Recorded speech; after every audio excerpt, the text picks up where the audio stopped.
mensonge de Stéphanie Djomo, diffusé par Equinox TV, émeut la nation. Une interpellation à plus de vigilance face aux manipulations. À suivre le dossier et le commentaire de la rédaction.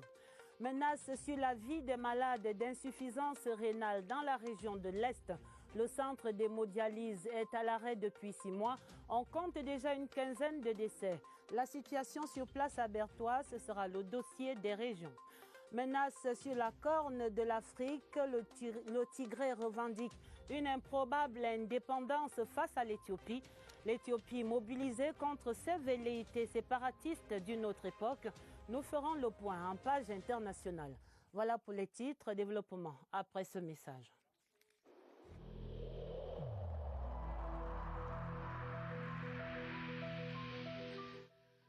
Le port du masque dans l'espace public restera obligatoire jusqu'à nouvel ordre.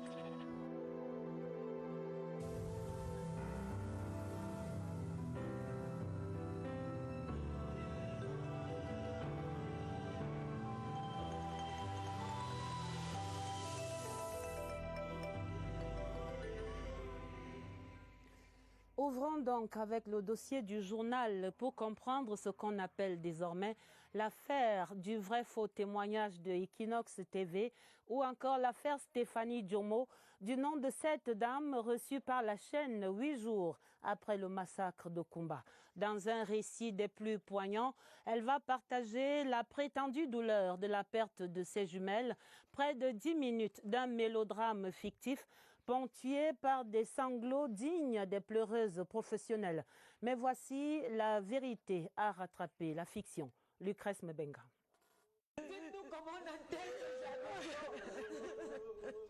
Stéphanie Djomo, le massacre de Kumba, 8 jours plus tôt, ravive sa douleur. Il y a 4 ans, fuyant les exactions dans la même ville, elle a vu périr, pas un, mais 2 de ses enfants. Parole de femme. Dans cette course, une est morte, je l'ai couverte avec les feuilles mortes. 3 jours après, la deuxième a suivi. La douleur étrangle le plateau. Le témoignage de Stéphanie est poignant. La toile s'en émeut. La présentatrice puise au fond d'elle-même pour poursuivre l'échange. Et le jour, on se couche, on se repose. On se couche même le sol, dans la forêt.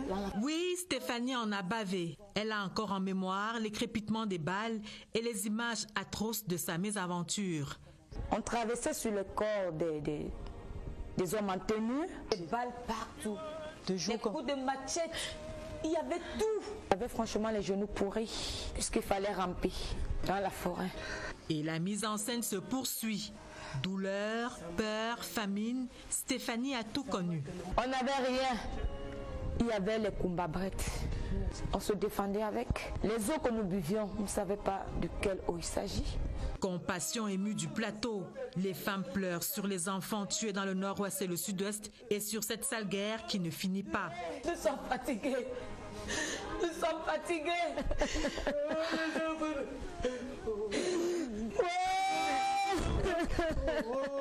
Et revoici Stéphanie Djomo quelques jours après son témoignage télévisé.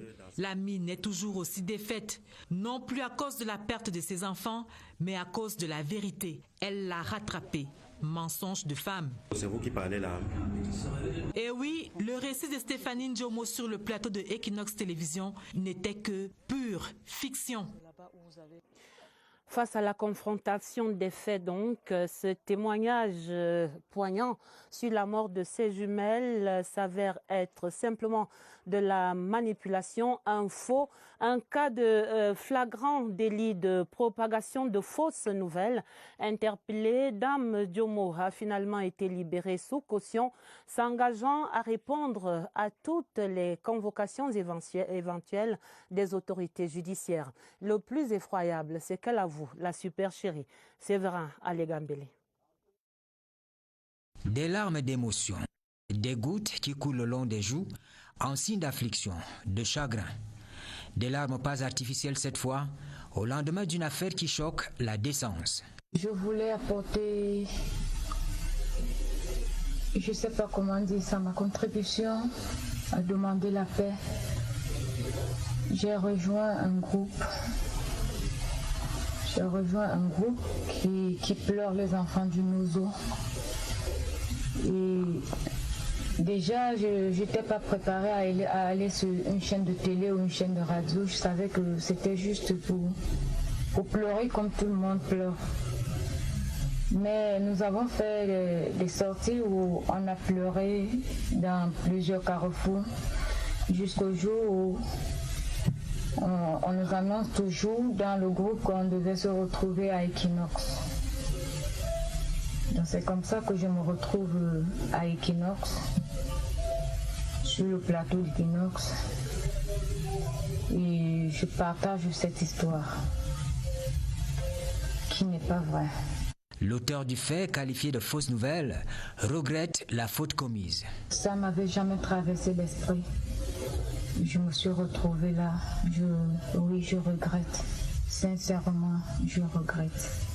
J'ai même très mal. Les institutions, autorités publiques contre lesquelles des accusations graves ont été portées, ont droit, en pleine égalité, à une excuse valable. Croyant bien faire, j'ai plutôt blessé. C'était pas dans mes intentions. Et je demande pardon à tout le peuple camerounais. J'ai fait mal, j'ai blessé, je le sais. Mais je demande qu'ils trouvent une place dans le cœur pour me pardonner.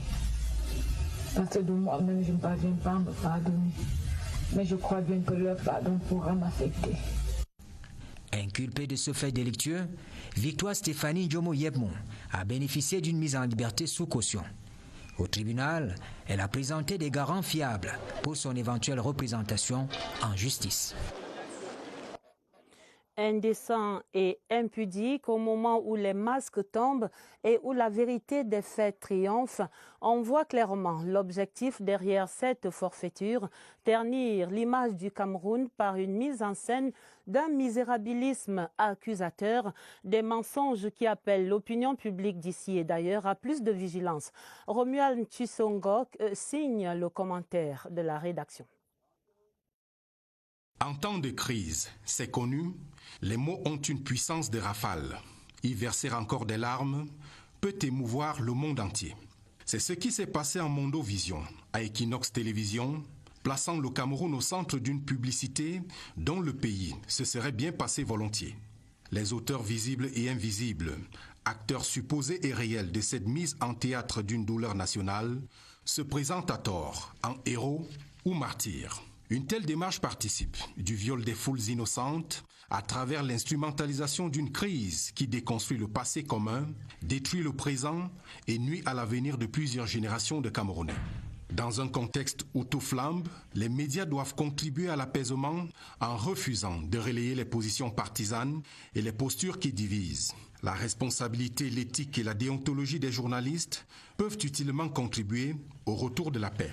En son temps, le feuilleton Bakassi avait donné de la presse nationale un visage mature et responsable qui nous manque. L'affaire Stéphanie Ndjomo doit réduire la génuflexion populaire devant les faux dieux de l'information qui distillent via la presse classique et les médias sociaux des nouvelles qu'il faut recevoir désormais avec toute la vigilance et la prudence. L'autre actualité, c'est également l'audience accordée à l'ambassadeur de la Confédération helvétique en fin de mission au Cameroun, au Palais de l'Unité. Son Excellence Pietro Lazzeri était reçu ce jeudi au nom du chef de l'État par le ministre d'État, secrétaire général de la présidence de la République. Ferdinand Ngongo et le diplomate suisse se sont ainsi félicités du dynamisme de la coopération entre les deux pays. Au Palais de l'Unité, le reportage de Yves-Marc Mozo. Le séjour de l'ambassadeur de Suisse au Cameroun s'achève. Désormais, c'est du côté du Brésil qu'il sera appelé à servir son pays. Seulement, avant de quitter définitivement le Cameroun, ce pays qui lui a offert l'hospitalité 3 années durant, son Excellence Pietro Lazzeri accepte volontiers d'égrener quelques souvenirs personnels. 2 choses. La première, c'est le sourire des élèves des différents projets d'éducation soutenus pour la Suisse l'éducation doit être respectée et ces enfants ont le droit d'aller à l'école. Et l'autre extraordinaire, j'ai encore dans mes yeux l'image du personnel de santé à Mada, à l'extrême nord du Cameroun, qui, en dépit des difficultés, est là, résiste et travaille pour son prochain. Mais à côté des souvenirs intimes, il y a dans une perspective plus large le vaste chantier de la coopération entre le Cameroun et la Confédération helvétique qu'il s'est employé à revitaliser. Nous avons des relations intenses, riches dans plusieurs domaines. La coopération économique, l'aide humanitaire, la migration, la recherche de la paix, la formation professionnelle. Il y a plusieurs chantiers que nous avons approfondis et je dirais qu'il y a encore un grand potentiel pour continuer à travailler. Et voilà, il y a des bonnes bases et dans certains secteurs, il faut continuer à travailler. L'audience accordée ce jeudi 19 novembre 2020 au nom du chef de l'État par le ministre d'État, secrétaire général de la présidence de la République, apparaissait alors comme un ultime témoignage d'amitié, de gratitude et de satisfaction pour ce compagnonnage fructueux entre les deux parties. Ambiance de fête ce jeudi à la Cour suprême qui accueillait solennellement ses nouveaux membres. Une cérémonie présidée par Daniel Mekobe-Sonnet, le premier président de la Cour, en présence d'un parterre de personnalités, tous venus vivre ces changements, symbole de la vitalité de la haute juridiction. Thérèse Yolande-Edima. Le rituel a une fois encore été respecté ce jeudi à la Cour suprême du Cameroun. L'installation solennelle des nouveaux membres nommés le 10 août 2020 à la faveur de textes du chef de l'État au terme d'une réunion du Conseil supérieur de la magistrature. Parmi les promus, 3 présidents de chambre, le premier avocat général, 18 conseillers et 11 avocats généraux. Un rôle sur lequel va s'appesantir le président de la haute juridiction, Daniel Mekobe-Sonnet. Un message qui n'est pas tombé dans les oreilles de sourds.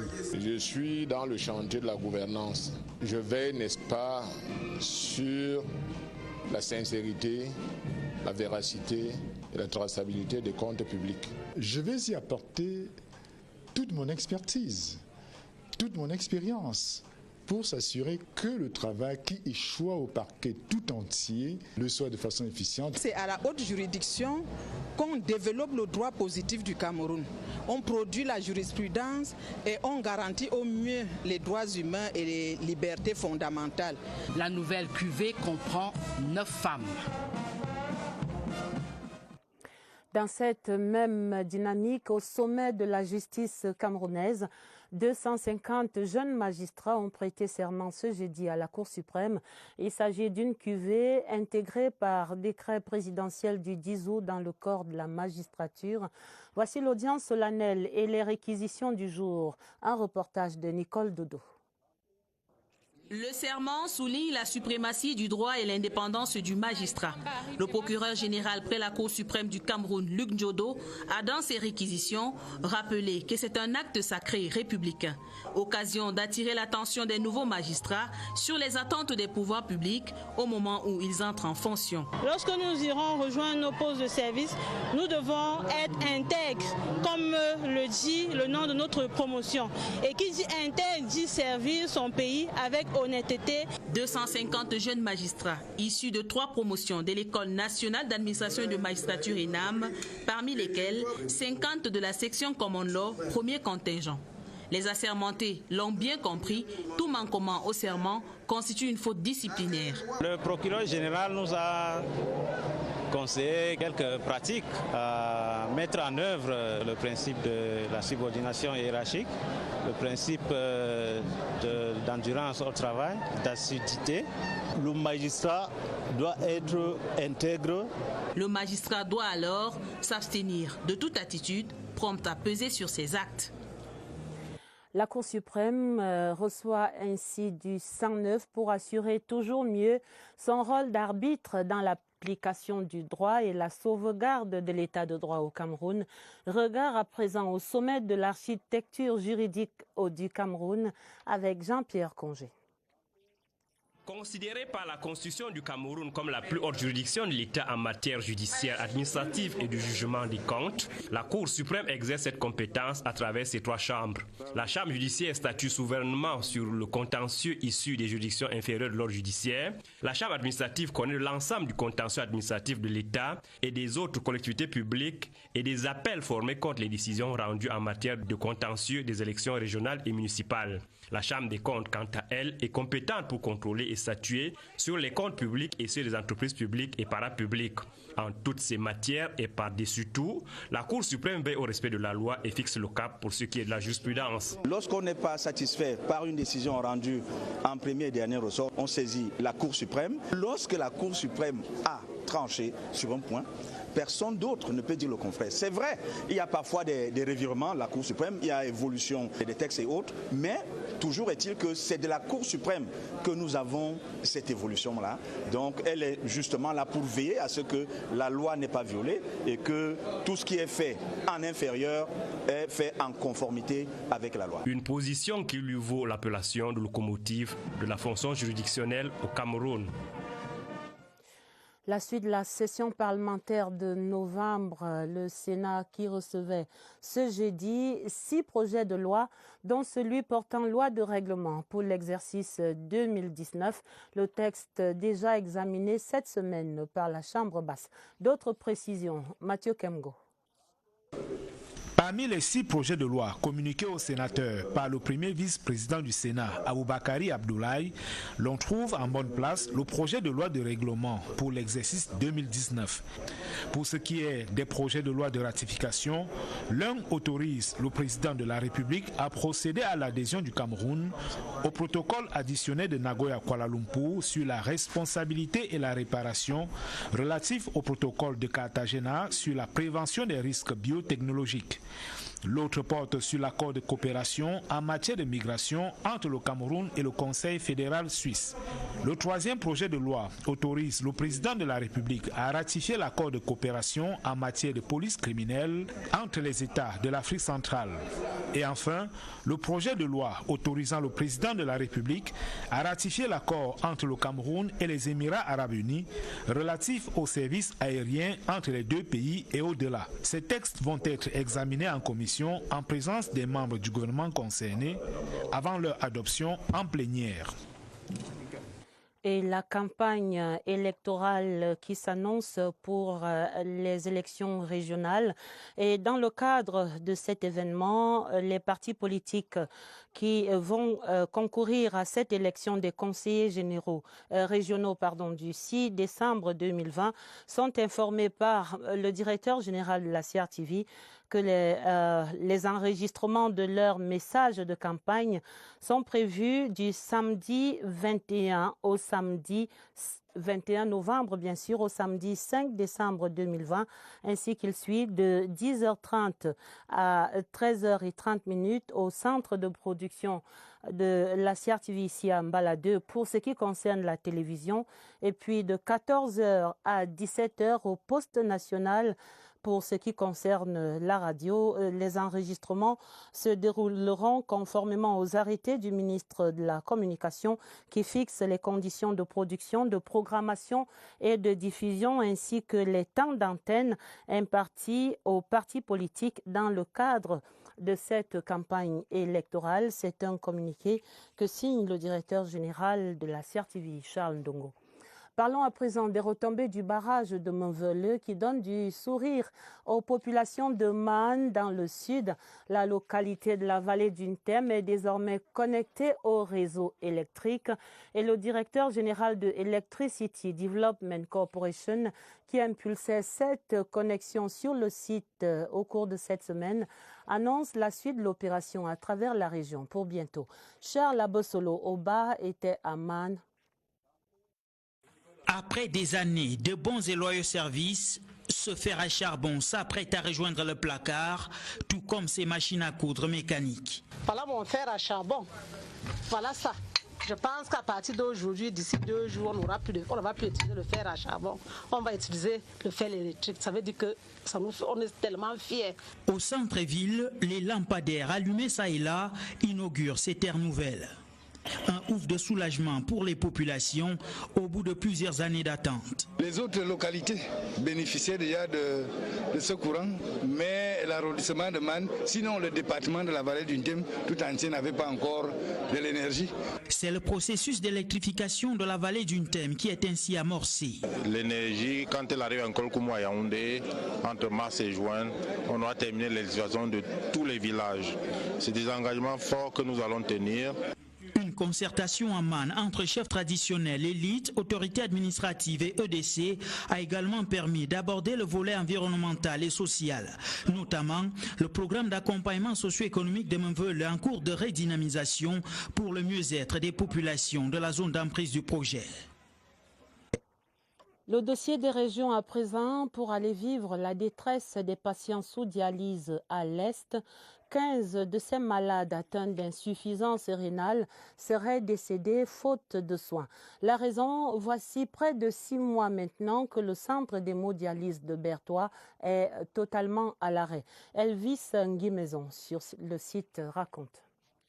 C'est un personnel du centre d'hémodialyse de Berthois qui se tourne les pouces depuis le 6 juin dernier, date de cessation d'activité. Les 22 patients chroniques en quête de guérison ont été sommés d'aller voir ailleurs. Nous sommes arrivés à Yaoundé un vendredi à 4h.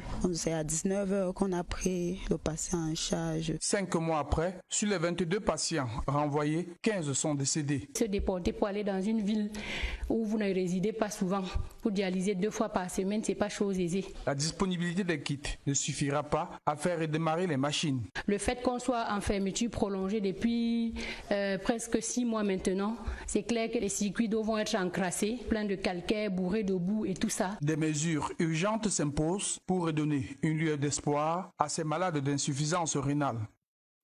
Et cette lueur d'espoir, cette situation dramatique trouvera bientôt solution. Le ministre de la Santé publique travaille à un retour à la normale depuis sa dernière visite de travail dans cet hôpital régional de Berthois. Un espoir qui rassure quelque peu les familles. Georges Alain et Yango à Berthois. La visite de travail à l'Est, le 14 août dernier, du ministre de la Santé publique a donné l'occasion au président du comité de gestion de l'hôpital régional de Berthois de relayer les cris d'alerte des populations locales suite à l'arrêt du centre d'hémodialyse de cette formation sanitaire. La promesse du ministre de la Santé de remédier à la situation est encore en cours de réalisation. C'est tous les jours que les malades souffrent et meurent du manque de ces kits. Pour ce qui est des mesures prises jusqu'ici, à la délégation régionale de la santé publique pour l'Est, rien n'est filtre pour l'heure. L'espoir reste tout de même de mise. Quant à un geste imminent qui s'offre, en provenance du ministère de tutelle, un espoir en partage avec les populations locales, affectées de près ou de loin par cette situation, mais également les personnels de santé.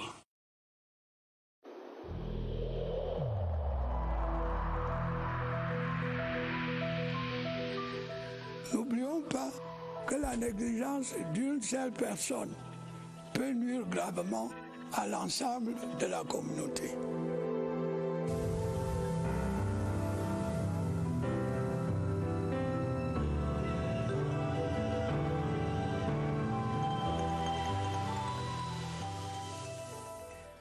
La pandémie avec une alerte ce soir. Attention, le Covid-19 tue toujours au Cameroun. Les chiffres de la contamination remontent. Les autorités multiplient les mises en garde contre la négligence généralisée des mesures barrières. Mais on note déjà 2 foyers de résurgence qui se répercutent dans les chiffres communiqués ce jeudi. Bonsoir Évariste Eyenga, vous êtes au centre des opérations des urgences de santé publique à Messa. Qu'en est-il donc exactement ce soir ? Bonsoir, c'est un premier signal peut-être pas assez fort. Premier signal avant l'avis des spécialistes. Les faits parlent par eux-mêmes. Il y a une remontée des chiffres, notamment au niveau des cas confirmés, les cas positifs. Les chiffres affichent donc ce soir 23 528 et les cas de patients guéris déjà 22 177. À la différence des deux, on a des cas actifs de l'ordre l'ordre de 916. C'est un saut de plus de 500 cas supplémentaires en l'espace d'une semaine, ce qui fait dire donc les faits, ce qui nous amène à interpréter les faits de sorte qu'il y a un rebondissement déjà au niveau des cas actifs. Si l'on passe de pratiquement 400 à 900, c'est qu'il y a donc une avancée des cas actifs des personnes porteuses du virus, du coronavirus Covid-19. Le point de presse du docteur Etundi Mbala ce soir indique qu'il y a eu un repérage de deux nouveaux foyers de la résurgence de cette pandémie. Il s'agit de la région de l'Ouest. On marquera d'ailleurs un arrêt dans cette région le week-end prochain pour examiner de près ce cas de résurgence. Le deuxième foyer, c'est dans la région du littoral également, des régions qui ont cette réputation d'une forte négligence de l'observance des mesures barrières. Autre chiffre ce soir, c'est le taux de guérison. Il est de 95%, lui, il est resté statique. Donc, on peut sonner l'alarme à nouveau sur la variante des cas positifs qui continue d'augmenter, ainsi que les cas actifs. Il y a lieu de continuer d'observer les mesures barrières. On va examiner ces différents foyers le week-end prochain et puis la semaine à venir. À vous le plateau. Merci Évariste. Rendez-vous pris, mesures barrières de rigueur. Mais la santé passe aussi par des toilettes propres et disponibles partout. Ce 19 novembre, Journée mondiale des toilettes, vient rappeler l'urgence de l'aménagement de ces modalités à travers le territoire national pour l'assainissement physique, mental et même spirituel dans notre environnement de vie. Rodrigue Bertrand-Tueno. L'accès aux installations sanitaires s'est amélioré au Cameroun au cours des 10 dernières années. Le document EDS 2018, enquête démographique de santé, le prouve aujourd'hui que depuis 2018, 61% de la population a accès aux toilettes. Cela veut dire qu'on a fait ce qu'on pouvait, mais le défi reste encore très grand. Ce défi touche les services d'assainissement des toilettes. Les ressources qui en sont issues ne prennent pas toujours la bonne direction. Leur collecte est assurée par des véhicules en déphasage avec les normes qui les déposent dans un environnement inapproprié. Bon, nous allons du côté de Bankomo là-bas. C'est un champ qu'on a abandonné, on verse que les déchets là-bas. On verse, ça déborde le bar, ça descend, ça coule, ça dans la rivière. Au-delà des toilettes, le Cameroun doit investir dans les maillons traitement et valorisation de la chaîne des valeurs de l'assainissement. Il y gagnera. $1 investi génère $5,5 de bénéfices. Beaucoup d'émotions ce jeudi à la levée de la dépouille mortelle du colonel à la retraite Paul-Claude Boutouli. La chapelle de l'hôpital général de Yaoundé a rassemblé de nombreux membres du gouvernement et la grande famille des forces de défense pour un hommage appuyé. Pierre Evembe. Morgue de l'hôpital général de Yaoundé, le premier acte du grand voyage vers l'infini du colonel à la retraite Paul-Claude Boutouli avait un cachet religieux. Monseigneur Victor Tonier Bakod va s'appesantir sur le long séjour opéré par le défunt dans les parvis de la maison de Dieu. Mais le Dieu des armées avait d'autres projets pour l'ancien séminariste. Défendre la paix, non pas dans la soutane, mais vêtu d'un treillis. Et ce soldat, diplômé de la prestigieuse école d'officiers de Saint-Cyr en France, 1960-1962, promotion vers corps, va briller par son engagement avec honneur et fidélité dans les différents fronts qui ont menacé la stabilité, l'unité et l'intégrité du territoire camerounais depuis la période de l'indépendance jusqu'à son départ à la retraite en 1997. Après avoir également occupé les postes les plus stratégiques de l'armée. À 84 ans, ayant combattu le bon combat, le colonel à la retraite Paul-Claude Boutouli, ancien président du conseil pastoral de la paroisse catholique de Ngobayan, département de l'Océan, va fusionner avec la terre de ses ancêtres à Mougoué et gonfler les rangs de l'armée céleste.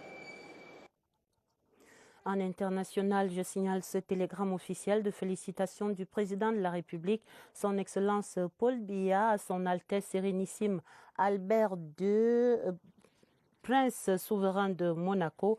C'est à l'occasion de la célébration de la fête nationale de la principauté de Monaco ce 19 novembre. L'Éthiopie qui dit non aux velléités sécessionnistes dans le Tigré. Le Premier ministre, par ailleurs prix Nobel de la paix 2019, reste ferme et droit dans ses bottes face aux exactions du Front de libération du peuple du Tigré qui menace maintenant de déstabiliser la Corne de l'Afrique. Augustin Guizana. Depuis des mois, des milices du Front pour la libération du peuple du Tigré au nord de l'Éthiopie défilent au gouvernement fédéral. Mercredi, le Premier ministre Abiy Ahmed a sonné la contre-offensive par des opérations militaires. Lorsque vous entrez dans la profondeur des problèmes éthiopiens actuels, vous allez constater que le recours aux armes militaires, ce n'est pas l'État central qui a commencé. Alors que ces opérations militaires sont en cours, le débat s'invite sur le prix Nobel de la paix attribué au Premier ministre éthiopien en 2019. Avoir été prix Nobel de la paix ou pas, ce n'est pas sur cette question que le Premier ministre éthiopien actuel a été prix Nobel de la paix.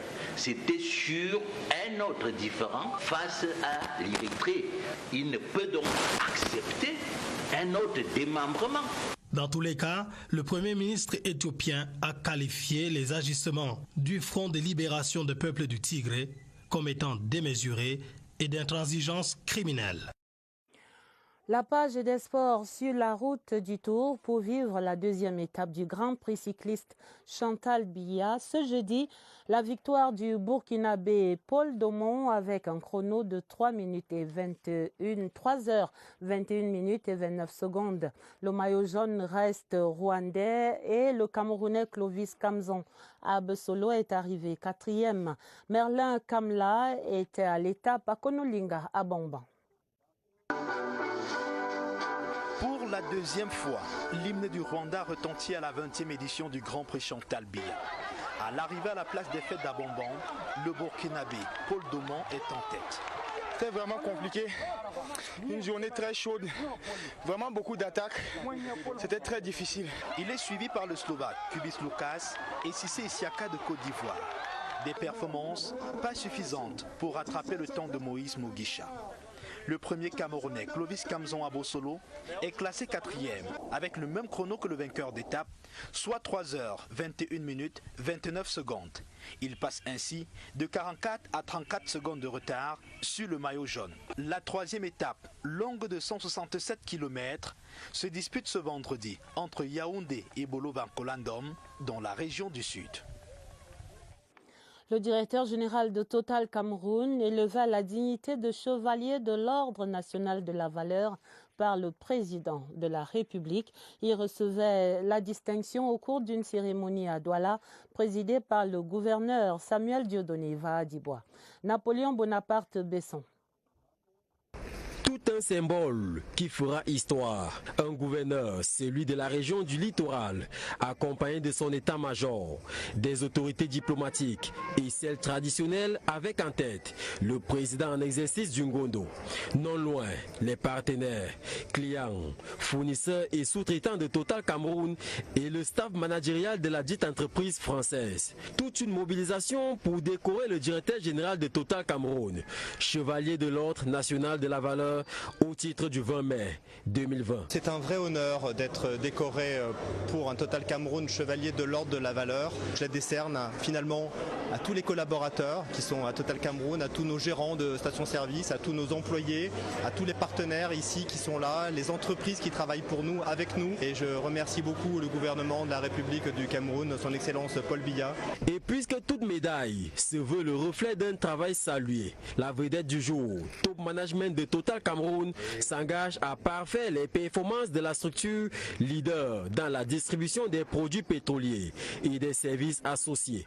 Ses prédécesseurs l'ont d'ailleurs fait depuis 70 années au Cameroun. Nous avons de nombreux défis à Total Cameroun. D'abord un propre défi qui est celui d'être une entreprise multi-énergie. Et donc nous allons devoir adresser cette problématique, celle du réchauffement climatique, celle d'être un groupe multi-énergie. Nos clients nous font confiance aujourd'hui, de nombreux clients cherchent des solutions multi-énergie politiques qui vont au-delà de la fourniture simple du pétrole. Et c'est aussi évidemment celle de donner d'énergie à tout ce grand pays qui est le Cameroun, qui est un pays en croissance. Il y a un plan émergence 2035 du gouvernement. Nous devons accompagner ce plan-là. Il y a quelques jours, un grand nombre d'autres travailleurs recevaient les mêmes récompenses décernées par le président de la République et remises sur la place de la Benséquer par le gouverneur de la région du littoral, Samuel Dieudonné, Iva Dibois.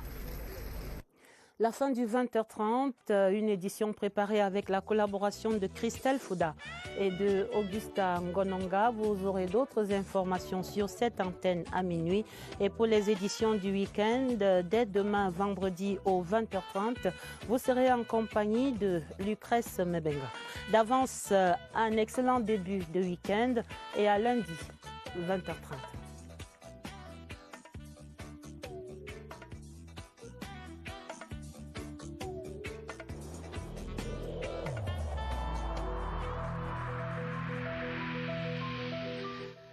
Il est essentiel que les mesures qui ont été indiquées soient absolument respectées par chacun de nous.